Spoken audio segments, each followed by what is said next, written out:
What is up, everybody? We back. We killed it last time when we talked about running backs, but now we're talking about the top 24 wide receivers. Again, this is from the 2020 season. We're not doing rankings. We're not doing none of that. We're just going straight by stats. According to Fantasy Pros, the top 24 wide receivers. And in honor of that, I'm wearing my Jalen Ramsey jersey because he shut down everyone that he faced in this list. I mean, fresh. Okay. But enough about the Rams team. Introduce yourself. Let's go. What's up, everybody? It's Matthew Morris here at PeakFF9 on Twitter, the 49er fan. So I got to give my hate to Jalen Ramsey and the Rams. As much as I respect the guy, I can't get behind it. Mm-hmm. He's a shutdown guy for sure, but I can't, man. I am excited for this group today. Man, these wide receivers. There's so many big names, so much production to talk about, and just so much hope going forward for these guys. I am excited about this. I'm ready to roll. Well, let's get rolling then. And the first name on this list serves me right for talking all that shit because it's Davante Adams, the one that pushed us out of the playoffs. But I because he's so great, I have to start with the pros. I mean, I'm one to admit when somebody is amazing. I love to see good football, whether it's from a team I'm rooting for or not rooting for. But somebody that can average 14.9 targets per game in the NFL. Ridiculous. That is absolutely ridiculous, amazing, and just a great talent. And then we got to look up 18 touchdowns. Dude, this guy is an absolute stud. And I felt like he was just scoring whenever he wanted to. Yeah. I mean, that's Derrick Henry-esque. I mean, we talked about in the last one. Derrick Henry put up 250 in the last game of the season to get over 2,000 yards. He just did it because he did it because he wanted to. He said he was going to do it, and he did it. That's true elite talent, and I don't care what the draft capital costs. I'm going to need to acquire him in at least a couple leagues. It's going to be tough for me in a startup because I go running back heavy. However, if I need to trade some draft cap or do some trades to get him, I have no problem paying up to get a wide receiver like that. But There's pros, so there's going to have to be some cons. Lay it on us. Yeah, moving forward, looking at Aaron Rodgers and what he did this season, that 9.1 touchdown rate and 48 touchdowns, I don't see that repeating. That's a near impossible number to repeat 2 years in a row. So you have to expect that with Rodgers seeing that dip in production, you're going to see Adams with the dip in production. Absolutely. You just can't see him doing that 2 years in a row. If he does, I mean, look out, world, because this guy is like one of the greatest of all time. Not just the greatest in the game now, but we got to put him in talks for that. And then you have the uncertainty with Aaron Rodgers and his future. I think he's safe for this year. I don't see him going anywhere this year, even though there's rumblings and everything. I don't see that happening. He's going to be stuck around. But you get into 2022, 2023. Is Aaron Rodgers still going to be there? Is he going to move on and play his last couple of years a la Tom Brady with another team? Is he going to come to San Francisco where he, he's got those ties, so. You wish. But I do have to point out one concern about Davante Adams. I made sure to note. What do you do when you want to keep your quarterback? Well, you figure out what he's complaining about and you try to fix it. I'd imagine one of his concerns are not drafting the quarterback in the first round and missing out on wide receivers. So if Davante Adams if the Packers draft another wide receiver, that's going to take away from some of Davante Adams' targets, no matter what, because they're not going to just go. They have average wide receivers. They're probably going to make a big splash on wide receivers. And this draft class has a couple big names. Yeah. And I think that kind of works both ways too. You think of Adams, if they get a better wide receiver on the other side, maybe defenses can't quite focus as much on Adams. It takes the focus away a little bit. Like right now, defenses, all they have to worry about when they play the Packers is Davante Adams. If they got that other guy on the other side of the field that they can do damage too, maybe that takes the focus off him a little bit and frees Adams up. I do think, like you said, it'll take away the targets, but I think overall it could actually benefit his overall production. Maybe some more big play opportunities. Yeah. It's easy to forget about Davante Adams when we have Chris Godwin on the other side of the field if they really want it, or a Juju Smith-Schuster, or even a speeder like Heisman winner Devontae Smith, who could potentially end up in the Packers range for what is that? What are they, like the 29th, 28th draft pick? So, I mean, you never know. But let's go to the next guy who is definitely a speedster, Tyreek Hill. I took the pros for the first guy. You hit me with the pros for Hill then. All right. I mean, Tyreek Hill, he is my dynasty wide receiver 1 right now. And I'll tell you why. He had his most consistent season to date. I mean, in previous years, he's been known as a boom or bust guy. This year, I mean, he was just week in, week out, just consistent, productive for you. You did not have those worries of, oh, am I going to get a bust game this time around? He was unbelievable. 15 touchdowns through the air, 2 rushing touchdowns to go with that. So a total of 17 touchdowns this year on that absolute fire Kansas City Chiefs offense, tied to Patrick Mahomes for the near future. And I mean, what's not to love about Tyreek Hill? The fastest guy in the NFL. No, it's not Scotty Miller, as much as he wants to say it. It is Tyreek Hill, and he is going to burn defenses consistently, and just amazing guy. There's a reason he's my wide receiver 1. I want this guy. He's younger, a little bit younger than Adams. And so give me Hill and give me that offense. I mean, he had 17 total touchdowns. Wow, that is awesome. But I'm in charge of cons, so I can't brag about him too much, even though there's not a lot of cons for him. No. Obviously, he's still in his prime. But I just, it's tough to me to trust a wide receiver 1 with those big plays whenever they're not getting a whole bunch of catches. He has not hit 100 receptions in his career, and that worries me because I'm spending that capital on him. I want somebody that's fed the ball a little bit more. That's just me personally, though, and I had to come up with something bad about him. Right. Yeah. And we did see the Chiefs are a great team, but what happened in this big game that happened a couple weeks ago? Their offensive line was broken. What if that happens in the season for 3 or 4 games? All right, this person you spent your first round draft pick on puts up an average of 7 to 10 points. Are you going to be happy with that for 3 games? What if it's in crunch time? What if you need to win 2 of those 3 weeks to make it to the playoffs? Those are my only concerns for him. And honestly, it was just because I had to find some.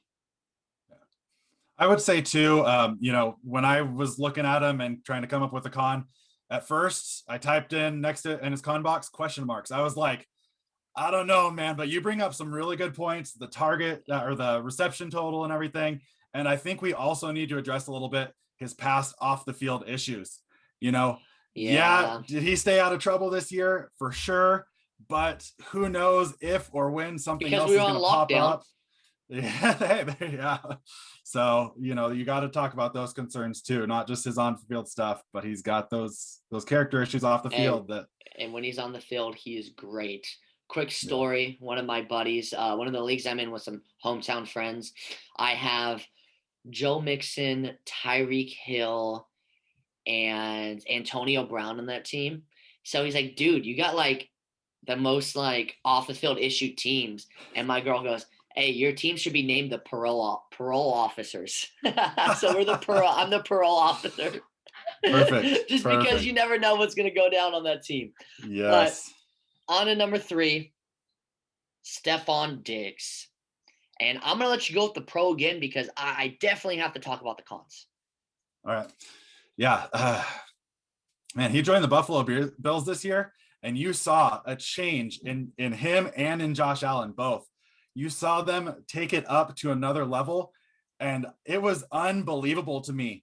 With the shortened offseason, the way that right off the bat, they had that connection, and you saw an immediate difference there. and you look at his totals, 166 targets. Oh man, that is quite the number. And 127 catches, 1,535 and yards and 8 touchdowns. Man, game change right there. One of the most consistent wide receivers on the season. He didn't have any games under 10.8 PPR points. You know, you had some of the guys, even some of these other guys we're talking about at the top that had some duds, some single digit games. Not him. He was consistently over 10 points, did not let you down. And then we can't talk about the pros without talking about the fantasy playoffs, man. He went off, man. Boom! Just going off, dude. Stud. Yes. Go ahead. I'm sorry. No. And specifically that ultimate game there, the fantasy championship where him and Josh Allen won people championships. His 9 for 145 and 3 touchdowns. Holy cow. He just unbelievable. Championship clincher right there. And such a value too. There were people before the season that were devaluing him. You could get him for what he produced at wide receiver 3. You got him in a great spot in the draft. Like, yeah, I had a buddy who I was talking about fantasy football, and he goes, I had Alvin Kamara, and I was like, oh no, how much did you win by? He goes, no, I lost. I was like, what? Yeah, you lost? Because yeah, I played against Josh Allen and Stephon Diggs. It's cool. God, I'm sorry for you. That sucks. But still, for that, the other person was very happy. But the cons.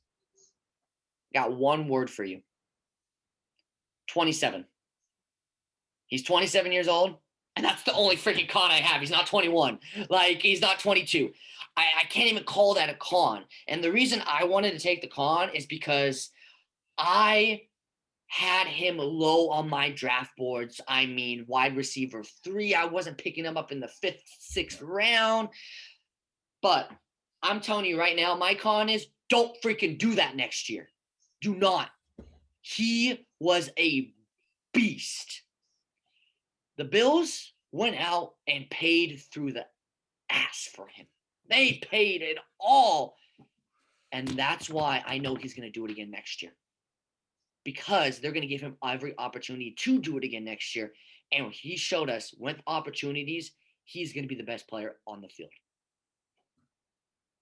That's all I got for him. I mean, it's just, I was wrong, and I'm not afraid to admit it because wow. Yeah. Ed, did you have any con that really stuck out to you that you want to add on? Because I know I want to at least give the viewers, if there's a con that you have, did you have anything or no? Yeah, I think, you know, you look at his total, 127 receptions and over 1,500 yards. And with that, he only had, before that explosion, that 3 touchdown game in week 16, he only had 5 touchdowns on the season. So he was not a big touchdown guy this year. I don't see that continuing. So is it a con? Yeah, for this year it is, but I can see that number going up with as explosive as he is. Maybe the yardage total goes down, but those touchdowns have to go up in that offense with the way that they produce. Everybody talks about negative touchdown regression, but let's talk about some progression. A wide receiver who had 1,535 yards only had, you said 8 touchdowns, right? I make sure I have that number. Yeah, 8 touchdowns. Yeah. And he had 3 in the last game. Come on, no way. But enough about him. This top 5 is just, we're just gushing about them. This is I feel like I got a crush on all these guys. God. Mm-hmm. Let's talk about DeAndre Hopkins. The pros. Do you know that he's only missed 2 games in the last 8 seasons? Wow, I did not know that. When you're looking at a wide receiver 1 and you spending that draft capital on, oh my goodness, if you drafted him as a rookie and you kept him, you are for it. No matter how, like, yes, he's done amazing, but the fact that you've probably only not put him in your lineup 2 or 3 times, holy shit, that's amazing. And then 3 straight years with 100 receptions, and he's just going to be a wide receiver 1 for the next 2 to 3 years. That's not a question. His hands are out of this world. He doesn't drop passes. He makes insanely difficult catches, and he's on a team that's he's going to thrive in with a quarterback who, I mean, yes, Kyler Murray struggles throwing the ball sometimes, but with the way that team is ran and coached, I do not have any worries that DeAndre Hopkins won't be a top 12 wide receiver for the next 3 years at least. Do you have any cons for him? I mean, only 6 touchdowns on the season. You got to look at that a little bit. You know, for a big name guy like that, you need a few more touchdowns. But again, he's in that offense that's bound to go up. And for whatever reason, Cliff Kingsbury just seemed set on giving him those short routes. I don't even think he was fully unleashed this season. I don't know what it was. And that can be seen as a pro too. Have we even seen the best of Hopkins in this offense? But I worry that is, I sorry to cut you off, but I worry that's Cliff Kingsbury's way, and that's going to continue. But so I can see why it's a con, and I think it will continue. But I hopefully it turns into a pro, and he gets a couple more big plays. Yeah, and you know, kind of going back to the pros a little bit too. Kyler Murray was hurt for the second half of the season. Maybe we didn't even see his best there, and so you get a healthy Kyler Murray, and who knows what those two guys do together for a full season, man. Yep. Calvin Ridley coming in at number 5. And, you know, I'm going to change up. I'm going to start with the cons because this top 5, it's hard to find cons, so they're not very long. The pros are a lot more abundant. We have the concerns with there is a new head coach coming in. The Falcons have always been a very pass-heavy team. Is that going to continue? The quarterback concerns and Matt Ryan. Well, what's going on with Matt Ryan? Is he going to be gone? Who are they going to bring in? Are they going to bring in somebody that isn't as accurate, isn't as good? That's something that we have to keep in mind. And the biggest con for me is he's not cheap to buy, so you want somebody that's going to be consistent. And he put up 3 games with less than 5 points. That's weak losing, honestly. If you draft him in the first or second round, you could lose because of that. So that's definitely tough. But that's all I have. What are the pros for him? I mean, look at Calvin Ridley, the player. He's an elite route runner. He's got a nose for the end zone. You know, there's that whole thing of, you know, Julio doesn't score touchdowns. Well, guess who it's going to? It's going to Calvin Ridley a lot of those times. Just, you know, he got up over 1,300 yards this year, getting the targets, 143 targets. He's in a traditionally pass-happy offense for good reason, too. I mean, if you look at what's been going on with our backfield recently. But yeah, there are definitely some concerns. I'm not nearly as high on Calvin Ridley as a lot of people because of some of those concerns that you discussed. And, you know, I was kind of surprised by this. It's hard to believe that he's already 26. He's kind of gone quietly throughout. 3rd season. Yeah. He's only played 3 seasons.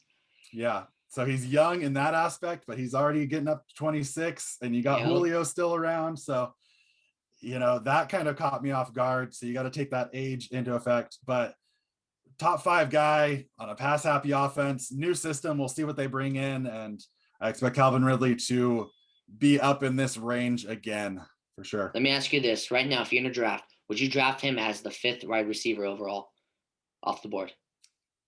I would not. 7. We're getting a little closer. I'd probably go back a little bit more. 11. Yeah. I'd probably go 10, 11. If he was there at 10, 11, I would feel comfortable taking him. I would be knowing it was a risk with the concerns, but you know what? You got to risk it to get the biscuit, baby. That's right. All right. Let's, you know how it works. We're going to cut, and then we're going to go through 6 through 10.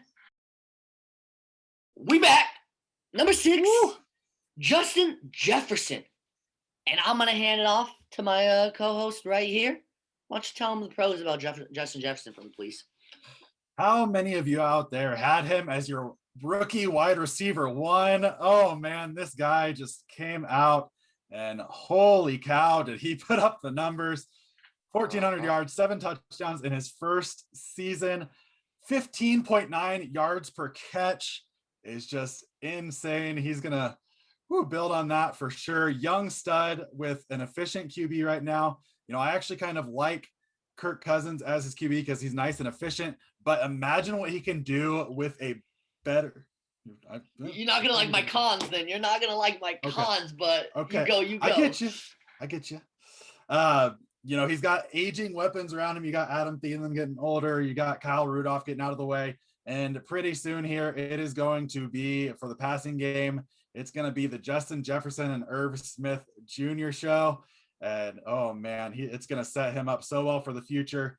And, we kind of talked about this with Dalvin Cook and the running back show. That defense took a step back. They weren't nearly as good this year, which meant some more passing game work for the offense as a whole.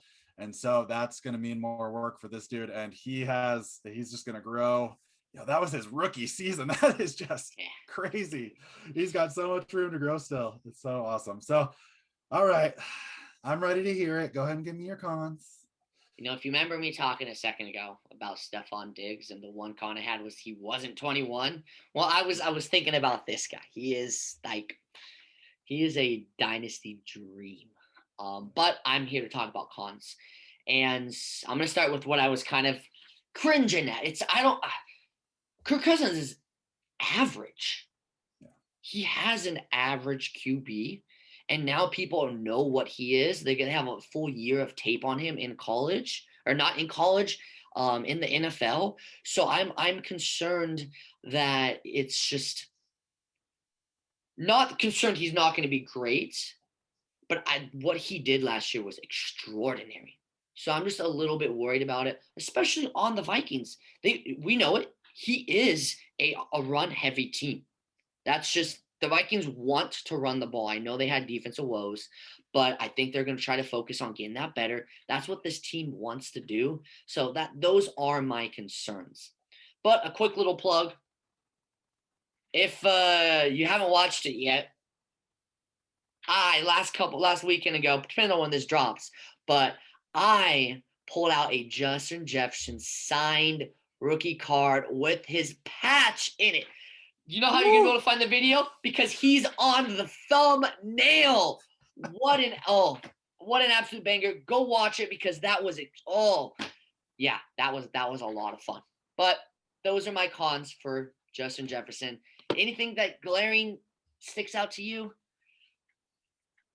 No, I think we covered it perfectly, that run heavy offense, but I think he can only get better. And, I definitely want to kind of clarify a little bit with Kirk Cousins. I like Kirk Cousins, but I do also want to imagine what Justin Jefferson can be if they do improve that QB. Oh. I mean, what's your dream? Tell me, what's your dream? Who's your dream player there? Oh gosh, put me on the spot here. Amy, who do you think would do the absolute best with Justin Jefferson? That's on the free agent block. I mean, not like free agent signed or question marks. You know what I'm talking about. Yeah. I feel like if I could put Dak there. Dude, that's what I was thinking. Dude. Give me Dak in Minnesota. That's a dangerous offense right there. That would be crazy. But we had to throw that out there, something a little fun. But I'm gonna do something we have never done before. I want to combine a number 7 and 8. And the reason I am is because they're on the same exact team. So right now we're gonna be talking about DK Metcalf and Tyler Lockett. And the reason I'm gonna combine them is because my concerns are literally on my notes. I said C above, because they both have similar concerns. I'm going to start with the concerns. Wilson, he's visibly been frustrated on social media, which 10 years ago, people would have laughed. I'd be like, that's no big deal. But now that is a major concern for a franchise, coaching staff, and organization as a whole. You know why he's concerned? It's because of the offensive line issues. He has been running from defenders for a very long time now, and he is going to get frustrated. And what happens to DK Metcalf and Tyler Lockett if Russell Wilson leaves? I mean, that it will plummet their stock, unless, of course, they got one of the top tier quarterbacks. But I just that's not what I see this team as. I see this team as they really want to run the ball. We saw what happened after the first couple games when the defense was struggling, so they went back to running the ball more. That's what that organization is all about. So I worry that's my biggest cons for those two players. And Metcalf, I don't really have any specific cons to him because he's just a physical freak, a specimen, like is he even human? I have to wonder. But as for Tyler Lockett, a little bit of a disappearing act. He did great. He did amazing in some games, but I lost a championship game by 2 points because he put up 7 in the championship. So it just it's tough. Do you want to talk about your pros for them as a whole or just both of them? You each individual, you do what you want to do. I did my part for the cons. Yeah, I mean, Metcalf, I have a lot more pros for him. Like you said, just he took a huge step forward in his second season. He's got that unreal size and speed. I mean, the way he chased down Patrick Peterson was just, that was one of the highlights of the season, and just so fun to watch. And the reactions to that, oh man, it's kind of surprised me though. Breaking down these guys a little bit, they had the same number of touchdowns, and Tyler Lockett had more targets. I never would have guessed that. Were you expecting that? I wasn't like. Not at all. Man. But continue.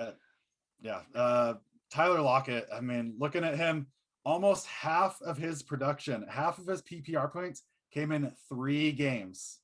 He had some explosive weeks, and then he would just completely disappear on you. Games of 5 points, 7 points. You said the championship week, 7 points. So is that a guy that you're going to depend on? Yeah, he finished at 8. But it does not feel like it if you had him on your team. It definitely does not feel like it. Especially because of recency bias and the last couple weeks. However, we talk about having 3 duds that will ruin a season. Those 3 games that you're referring to that he had are like team-altering games, if I'm being completely honest. So it's tough to turn that down because he's just – and for the draft capital you're probably going to be able to get him at. The one thing that I was shocked by, he's been in the league for 6 years. Don't you feel like Tyler Lockett's been in the league forever?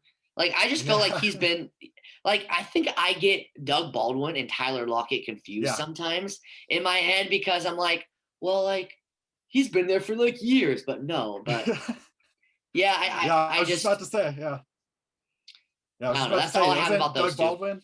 Yeah, isn't Doug Baldwin and Tyler Lockett the same age? Like, it feels like it almost, Exactly. For sure. Well, I will say Tyler Lockett, if you can get him in as like your wide receiver 4 or, get him in that flex spot, he's a solid guy to have plugged in because he will have those winning weeks for you. I don't want him as my wide receiver 2, wide receiver 3, but put him in the flex and hope for one of those just blow up games and you're in business. Any given week, I would do that. All right, number 9, Allen Robinson. I just can't believe what he did on a shitty team. The way he just commanded the ball, commanded the targets. So he had 1,250 yards. But what I'm really concerned about, there was 49 incomplete passes that went his way. How many of those do you think were dropped by him? Like, that's not what he does. It's not like he's making the mistakes. So imagine if he had 20 more catches because they weren't bad throws. Holy shit, we're talking about him in the top 5 now. Not even just top 10, the top 5. So he is just an absolute stud, and I really am excited to see what he does with free agency because he has never been on a great team with a great quarterback. So I'm excited to see what he does for himself. Get this guy a quarterback. Get this guy a quarterback. Oh, man. I honestly, not a whole lot of cons for this guy. Get him a quarterback and get him somebody who can get him the ball. And, man, this guy is going to be absolutely amazing. Like you said, top 5 upside, no doubt. I will say, he is getting up there in age, and it's so disappointing because you're like, so much of his career wasted on bad teams with bad quarterbacks. And now he finally gets the opportunity to change teams again and hopefully get that upgrade at QB. And here he is sitting 7 seasons in, 27 years old. I'm excited to see him this next season, see where he lands and what he can do with a good team. But man, it's definitely tough. But so now let's jump out to round out our top 10. And what I want to say is I am going to talk a little bit about the cons, because I don't want these cons we're saying to worry everybody too much. So if we look at some of the top players that we have here, I'm looking at probably 4 of them. We were most likely going at 4 or 5. I'm going into the season worried about the team as far as, are these receivers going to do well, because this team isn't really a pass-heavy team. I'm referring to the Seahawks, who have 2 players. And now we're going to see with Adam Thielen, the Minnesota Vikings have 2 players in the top 10. So, yes, this is a concern. But whenever I say it's a concern or a con for me, I'm talking about like if it's a tie, like this is like the final tiebreaker if you need it, because we're having to be picky if we want to come up with a con. So please take that into consideration, because we saw there are 2 players from each team that we had concerns about being able to throw the ball a lot in the top 10. That can show how that doesn't matter, how much things change each year. So I just I have to make sure to throw that out to everybody. And if I had to talk about a con for Adam Thielen, it would have to be, like you said earlier, he's aging out, and touchdown regression. Before in his career, his career high was 9 touchdowns. He put up 14 this year. I don't think he's going to be near that again. And that's, you talk about having 5 touchdowns, that's 30 points less. That's chopping you down a couple pegs. So we'll see what happens, but I'm excited to hear what your pros for him, because I do love this player. I think he's going to do great. I'm just concerned about his regression as far as touchdowns are concerned. Yeah, absolutely. And one of the pros that I see, he had the most touchdowns of his career. So, you see that he's still got it. You see that it's still there. I do think that now there's going to be this shift where defenses are focusing more on Justin Jefferson. So that's going to free up. Did you read my mind? Did you see me think about that? Because I was like, I should have mentioned that. I think I did. Yeah. And I think you're going to be able to get him pretty late in your drafts next year for good value. I think he's still going to be in the wide receiver 2 range finish for next year. And you're going to be able to get him late because people are going to have those concerns with his age. I got him in a startup. I don't remember exactly what round it was, but it was the late teens, and I was able to pick him up. And I was thrilled with that because I'm like, he's still Adam Thielen. He's still great, And I think also, considering Kirk Cousins, if Kirk Cousins 6th round, I feel like they have a good rapport with each other. And so that is going to, they're tight. And so, if Cousins does in fact stick around, that's going to help out Adam Thielen with his production as well. If a new quarterback comes in, I'm not too worried about that, but I think he's got a little boost just from that rapport that he's got with Kirk Cousins. But please, going into your redraft leagues next year, don't worry about this guy's age. He's still got it. He's still going to produce. Mm-hmm. Don't let anybody talk you off of him. Well, for me, that rounds out the top 10. I didn't have any major, wow, I didn't expect this guy to be here. Did you have anything like that?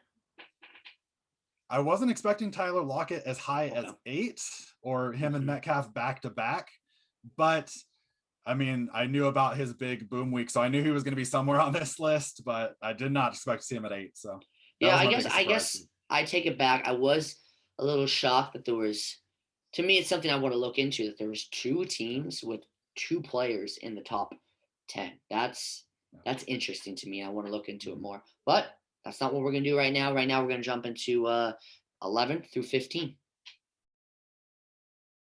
Coming in at number 11, Mike Evans, Super Bowl champion.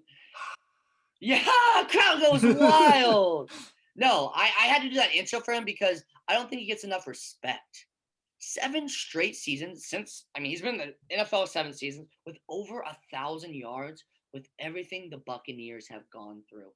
He deserves a little respect on his name. Whether or not we're concerned for his dynasty aspect going forward, I think we'd have to greatly take that into consideration. If you can't tell, I'm doing the pros just so everybody knows. And what I really liked was, have we talked about Chris Godwin at all? Or no, we haven't. No. He stood out on a team that was loaded with superstars. And still, he was right there on the cusp of being a top 10 player again. And I believe he missed the game, right? I think he missed one, but I could be mistaken. So I can't get over that. And I know that's 7 seasons in. He's been in for a little bit. There is some current concerns for dynasty going forward, but I'm going to leave the cons to you. All right, so I got a little trivia for you to kick off these cons here. Ooh. Mike Evans had a game where he scored 2 touchdowns. How many PPR fantasy points do you think he finished with that game? I know this.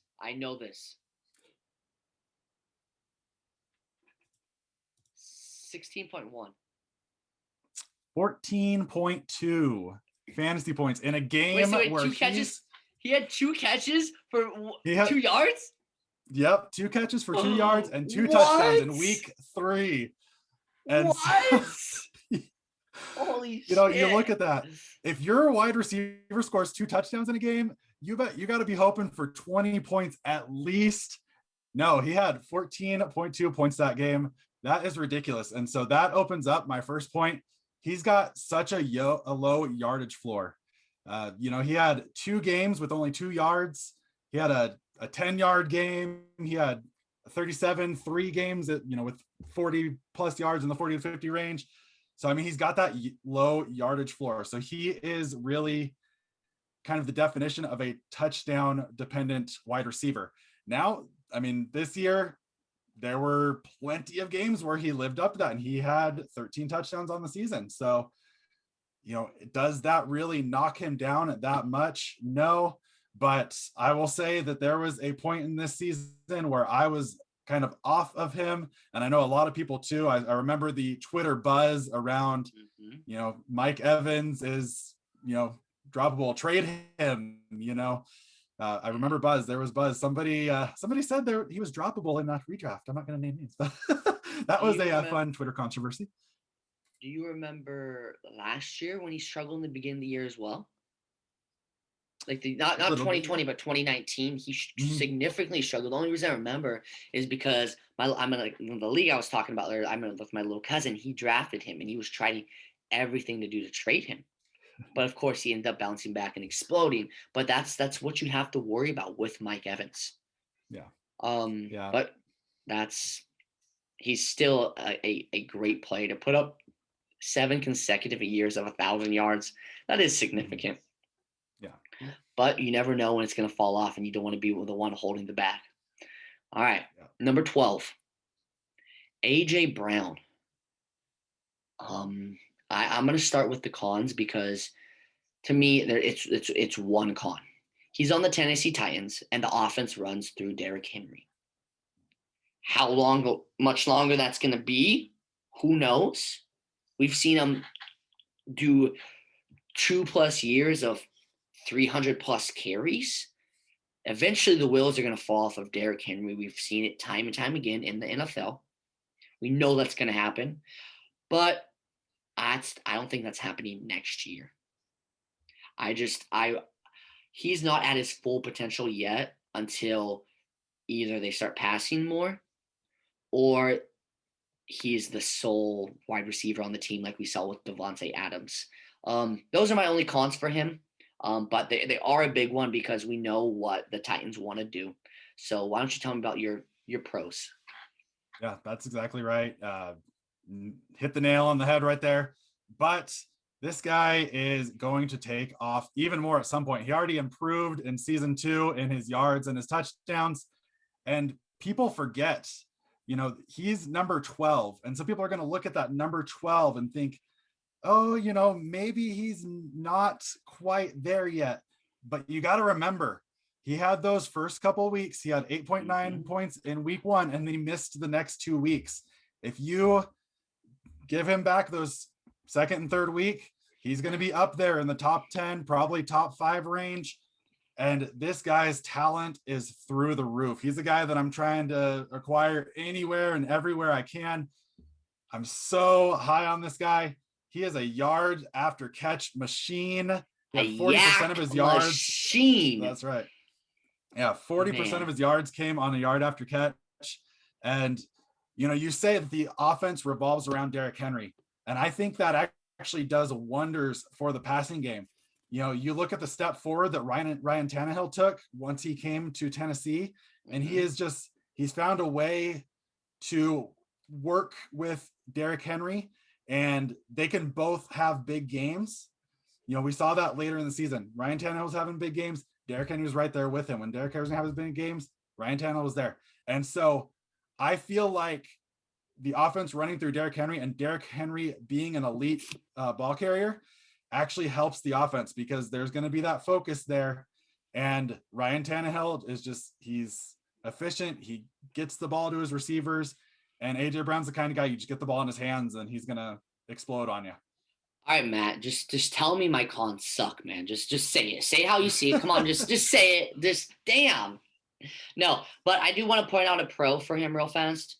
He had just had surgery. He was hurt the whole year. We got to remember that. But I feel like I caught you off for a second. What were you saying? Oh, no, you're good. Oh, okay. I'm do you have good. anything else for AJ Brown before we go to the next one?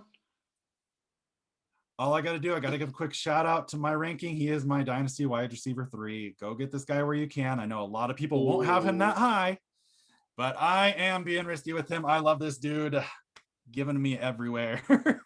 Well, real fast, tell them where they can find your rankings. So my rankings, I haven't quite posted them yet. I will be putting that out on Twitter. So give me a follow on Twitter at PeakFF9. I'm working through them right now, getting them sorted out, and they'll be coming out soon. No worries about that.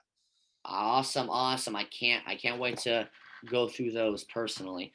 All right, number 13, Keenan Allen. And the pros are pretty simple for this man. He has Justin Herbert as his quarterback. He's the alpha on that team. He's one of the best route runners in the NFL. And I fully believe that team is ready to build around Justin Herbert and give him the tools to succeed. And with you have a better team, you have more scoring opportunities. And I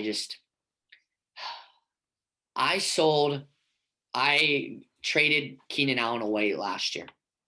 I did get 2 first-round draft picks for him. That definitely improved my team. However, it's just I sometimes I regret it, and it's tough because he is such a dominant player, and I was worried about Tyrod Taylor because I was sleeping on Justin Herbert, not everybody will admit it, but there's probably a lot of people that were sleeping on Justin Herbert as well. Mm-hmm. Do you have any cons for him? Not a whole lot. I mean, again, another guy that you got to look at his age and know that he's getting up there. So how many years does he have left? But I'm not taking that into account too much here because like you said, he's tied to Justin Herbert. He will be there. And it was amazing to me. You had that rough week 1 with Tyrod Taylor, and then we got that surprise Justin Herbert start. And I mean, right then Keenan Allen took off, and all of your worries about Keenan Allen with Tyrod Taylor was completely gone out the window. And I'm looking at it. Yeah. And I'm like, with the shortened offseason and, Justin Herbert probably during the offseason working with the second team offense, how much work did he get with Keenan Allen? And yet they came out in that Kansas City game and they almost won that game on the backs of these two guys. And it was just, that was an unreal. And I'm excited to see this duo go forward.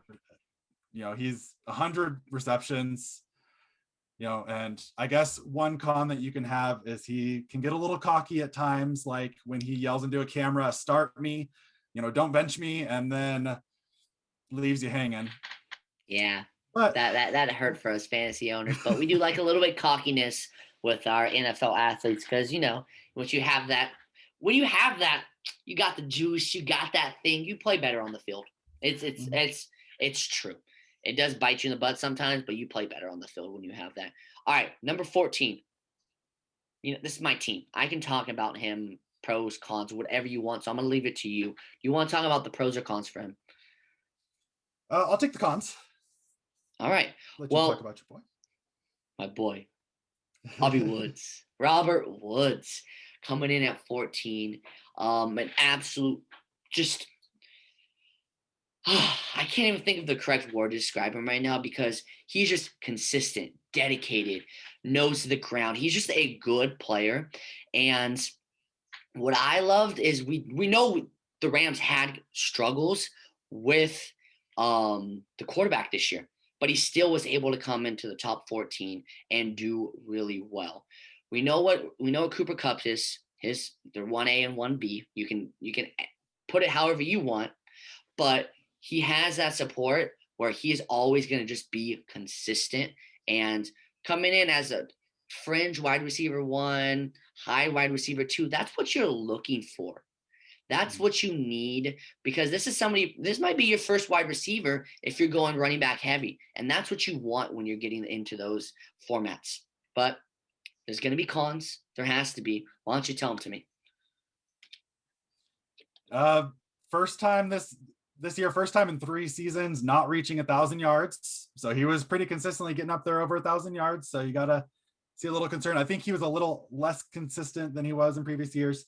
And he shares the load, which, in a Sean McVay system, does that make a huge difference? Probably not. You're getting that upgrade at quarterback, but are we going to see an emergence of Van Jefferson this year? Are we going to get one of those tight ends involved again? So you got to worry maybe a little bit. And then you got Cam Akers coming in. Are they going to run the ball a little bit more as well? And so I think my main concern lies around, are they going to give him that same look, that same work moving forward at 28 years old? But like you said, he's one of those guys where if you hold off on running on wide receivers for a while in your draft, you should feel pretty comfortable with him being your one. He's like one of those last guys that you can have as your one that you would be comfortable with. Yeah, I feel the same way. All right, let's round out the top 15. I was a little surprised this guy was still there. Do you feel the same way? Mm-hmm. All right, well, I'm going to talk about no doubt. I'm going to talk about the cons because we're talking about Amari Cooper rounding out the top 15. And the reason I was surprised is because he just disappeared once Dak went. I feel like he was an average player. But again, this is a dynasty. We're not focusing on the whole. We're focused on going forward in the future of these players. So I can't be too concerned with that because hopefully the Cowboys aren't idiots and they sign Dak again because I'd love to see him thrive in that team, come back healthy and do his thing. It's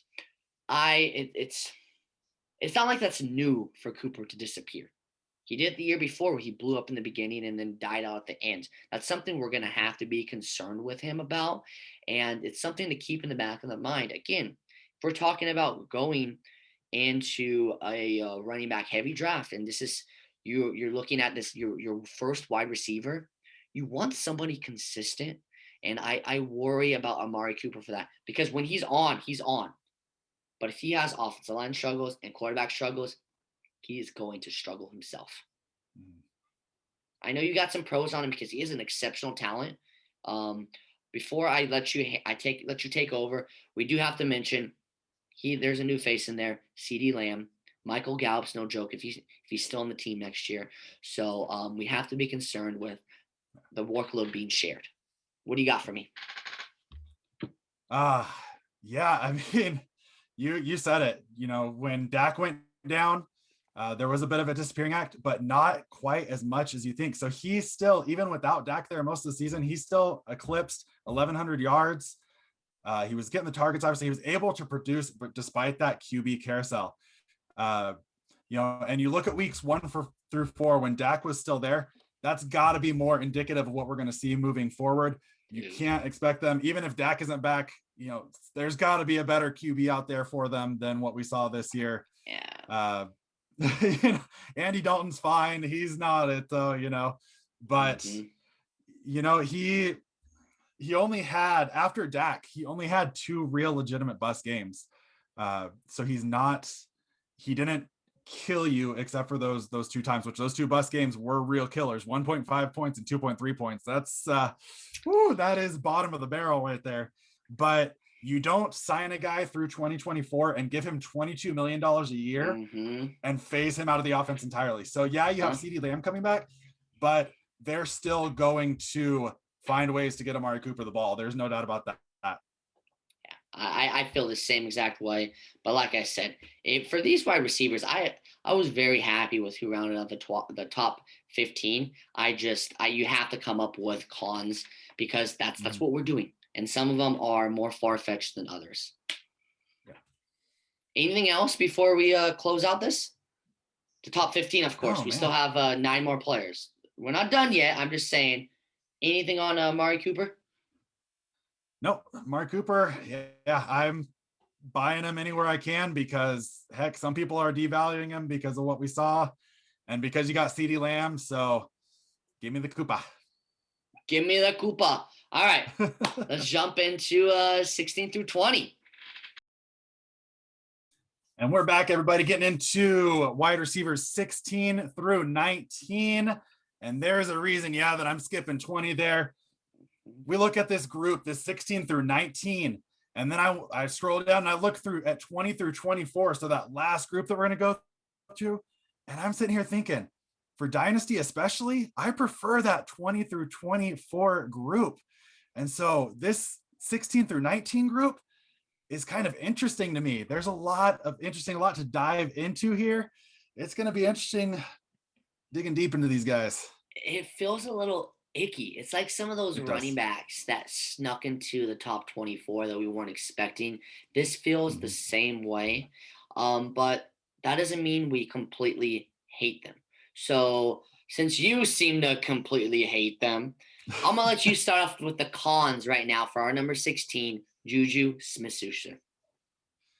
Okay, well, it's a little far-fetched to say I don't like Juju. He's still that receiver, but again, there are some definite concerns there. Number one, he was very inconsistent this year. He had some weeks where he definitely let you down. He had a couple of weeks of 2.6, 1.5. Oh, no, thank you, especially for where a lot of people drafted them. I feel like a lot of people overdrafted Juju expecting that leap, and it just wasn't there. You had the season before where they had Mason Rudolph playing throughout the year and stuff. They were without Ben. And then you're like, okay, well, Juju's going to improve this year. And did he improve? Yeah, sure. But it wasn't on par with what you thought it was going to be. You saw a step up from the other 2 Steelers wide receivers. And there's also that concern. And I feel like a lot of people have this concern. Is he really truly built to be a team's wide receiver 1, or does he need that Antonio Brown type receiver on the other side because that was his most productive season? And so you have that concern, but I do think free agency will be pretty good for him. Let's see him test the waters and see what he can find. So why don't you give us our pros here for Juju? He did so much better than last year. I mean, it was the quarterback, but he's still a top 16 player. Like, you're not, yes, of course it was inconsistent, but you're not like, you look back, you're like, okay, I can't really be too upset with that because the value you were able to draft him on. I'm not saying like it wasn't going into the 2019 season when people were calling him the wide receiver 1, but it was value off of that. And for me, I'm a little happy that he did what he did this year because I'm going to be able to finally snag him because I feel like his value is going to be more manageable. But as far as his pros, he had 97 catches last year. I mean, that's a great with the ball. He did only have 831 yards, which is that's not a lot. That's like not that's I mean that's 169 away from 1,000, which you want to see your top receiver getting. So that is my concerns. We know why, because they had multiple huge players or huge wide receivers on that team.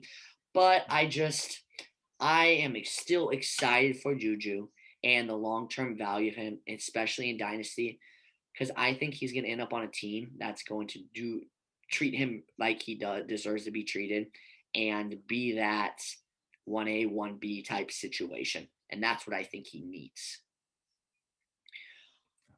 That's all I have for Juju. So let's jump into number 17, Brandon Cooks. I think this is why you were a little bit these next three, Brandon Cooks, Marvin Jones, and Robby Anderson, is probably why you're a little not in love with this group. Am I correct? Yeah, absolutely. This is the big three right here that caught me off a little bit. And if we're gonna talk concerns with Brandon Cooks, we got to talk. There's got to be some reason why he's been on 4 teams. Mm-hmm. I don't know what it is, because you think the media would drop if he's a terrible teammate or if he's a terrible person. But he's been on 4 teams in like 5 years, right? Yeah.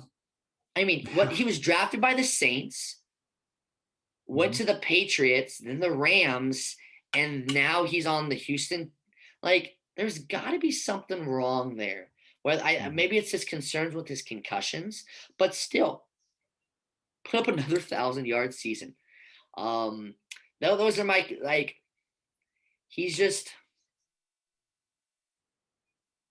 not going to be in anybody's ranking at 17, but he snuck into the 17th spot in the league because of his quarterback, Deshaun Watson, and that is most likely not going to be the same relationship. Even if Watson stays, he's going to be frustrated and not want to be there. So that's something to keep in mind. But yeah, those are the cons for me. He is getting a little older. He has the injury concerns, like I pointed out. You have any pros for him? I know he's not your favorite. He had a relatively healthy season this season. He only missed one game, and that was definitely huge. And he had some boom weeks, out there.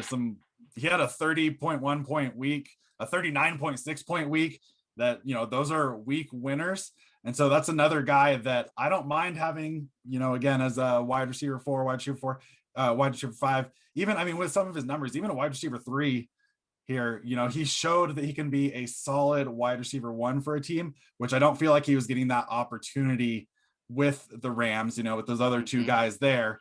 He got that opportunity this year, and he showed that he can be solid in that role. So I definitely don't hate Brandon Cooks. And he is locked in through 2023 here. And if Watson stays, yeah, is Watson going to be pissed off? Absolutely. But still, I think it's beneficial for Brandon Cooks to have a guy like Deshaun Watson throwing the ball for sure. But the Texans are a mess, man.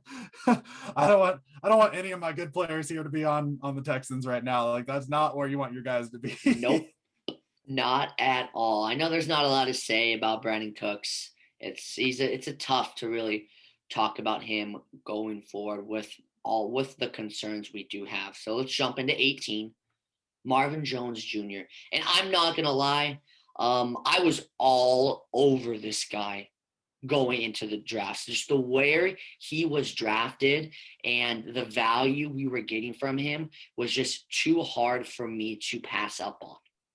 Okay, so that's my little spill on Marvin Jones Jr. What do you got for me? I know you got the cons. Tell me about it.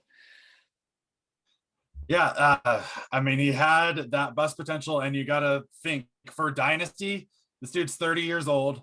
He's played 9 seasons. He's got free agency questions. Maybe free agency's good to him. Another guy that he can find somewhere nice for free agency.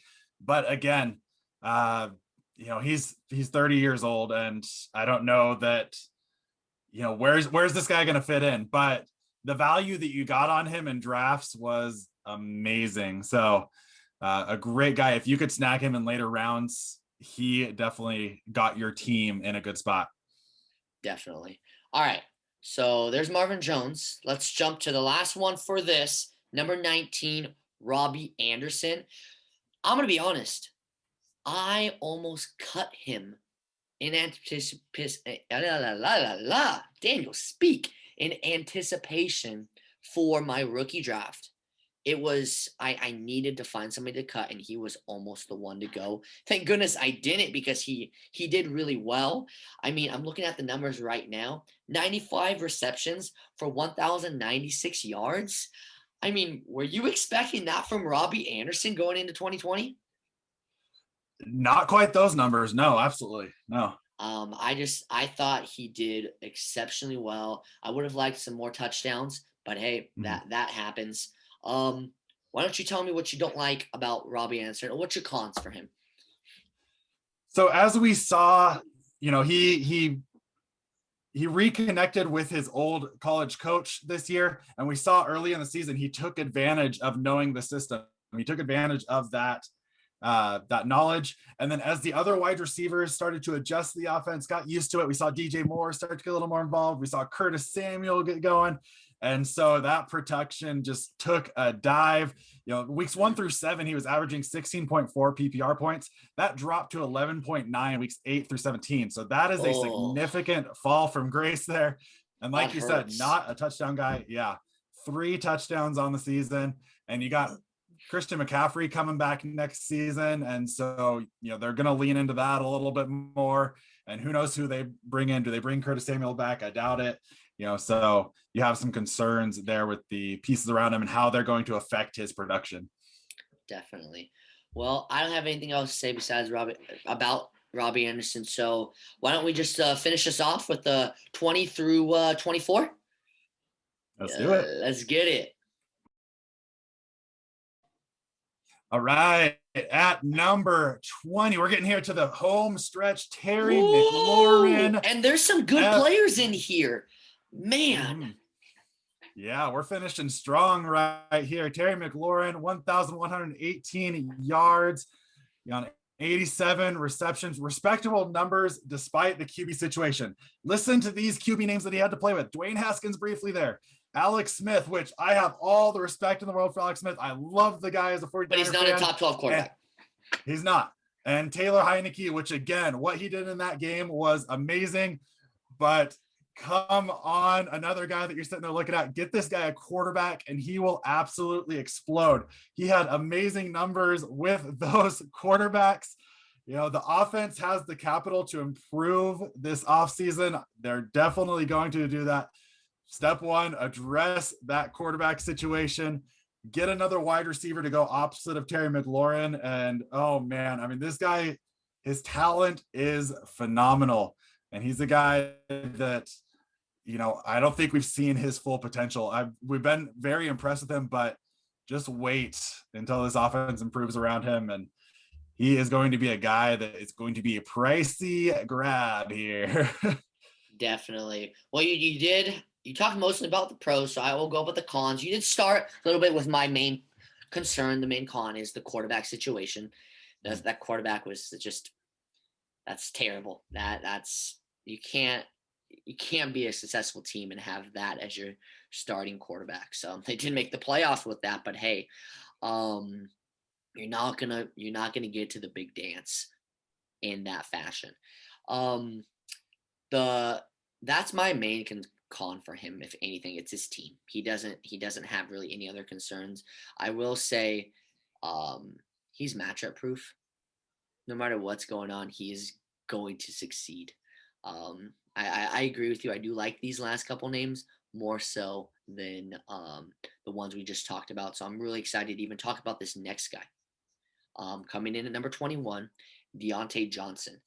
And that Steelers team, little hints, they have 3 players in the top 24 for wide receivers. That is a fascinating combo. That is a great team there. And Dionte Johnson, 144 targets. I'm not going to go into concerns because I know what one of them you're going to say, but to have 144 targets, 88 catches, and 923 yards, I mean, that's pretty damn good to go along with 7 touchdowns. So I was really, really happy with him in the league that I was able to pick him up in. Not obviously not off the waiver wire, but when I picked him up in the later rounds, I was happy. I am excited going forward because I think Juju is going to leave. I don't know how he'll do as a wide receiver one with his concerns. However, I'm excited for him to see what he can do. But we know there's going to be some concerns. Why don't you tell us what those are? Mr. Drop himself, those dropped passes actually led to him being pulled out of a game, if I remember correctly. I mean, and you covered the targets and the receptions, 144 targets and only 88 receptions. You got to get that reception number up if you're going to have 144 targets. Yeah. So that was a big concern. And, man, and then you got the QB questions. I think as long as Ben sticks around, we'll be fine. The Steelers were such an interesting team this year. They pretty much abandoned the run and just went with these short passes, Ben getting the ball out of his hands within a couple seconds, and which played to the favor here, but Dionte, a lot to look forward to, the potential to be Pittsburgh wide receiver 1. And so definitely a guy, if you were to ask me right now, would you rather have Juju and Dionte? It's a lot closer than it feels like it should be with the big name of Juju Smith-Schuster. I'd probably still take Juju, but I don't know. I hesitate. Same thing for me. It's a lot closer than I was expecting. Well, let's go into number 22 now.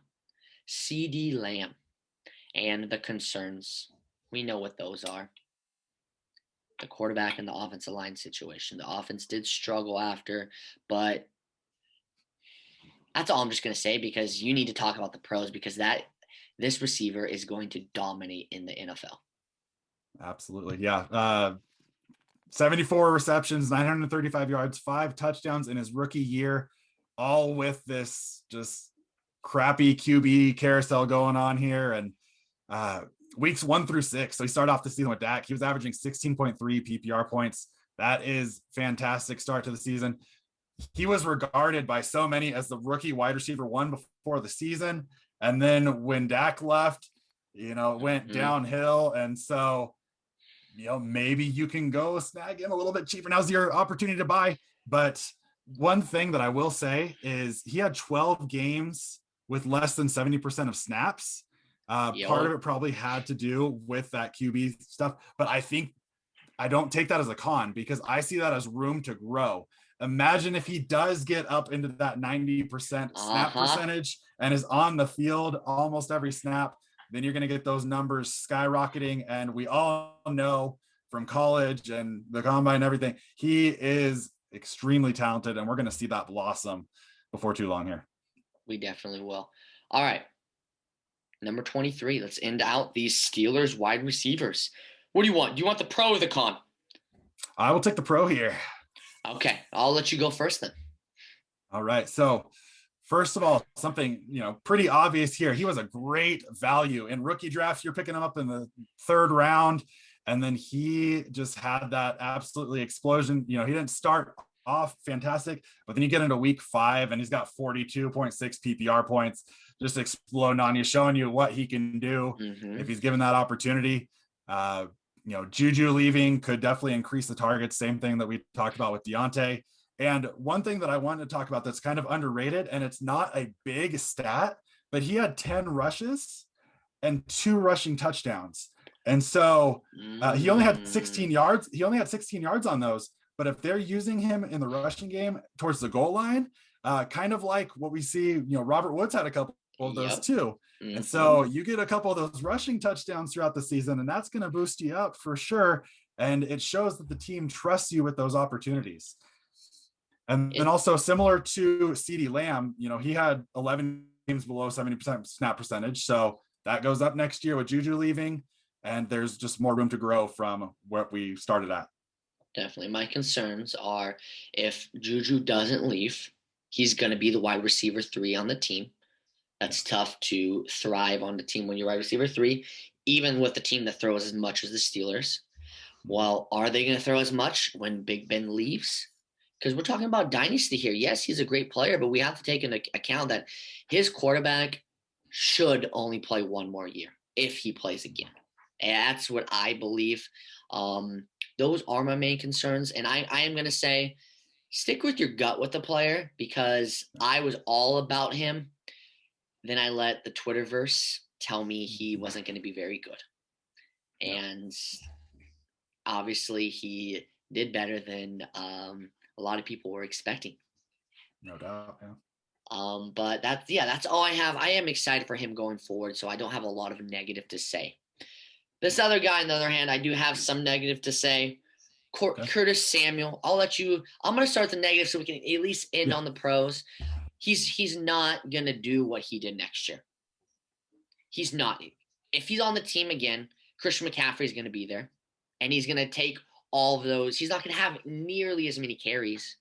They're not going to need to find ways to get him the ball, because they're going to be finding ways to get CMC, the best running back in football, the ball. The best utility weapon in football. The things CMC can do, you do not want to get a third tier. I mean, he's 2 tiers down, at least, as far as ability-wise, when you compare him to CMC. So it's just, he is not going to have the same thing. And if he's not on the team again next year, well, where is he going to go? How long is it take him to get accustomed to the team? He is a wide receiver. We know wide receivers take a little bit longer. Are they only going to put him at wide receiver? Are they going to keep him at running back? Well, he can't be a running back completely. There are so many questions we have for him that I am concerned about his value going forward in Dynasty. And let's hear the pros for him. Hold on. All you're gonna do is just be like, you're good about him. Your pros. Yeah. Okay. 3, 2, 1. Curtis Samuel, we saw the versatility that he had this year when he was really, truly unleashed. His best season, the day.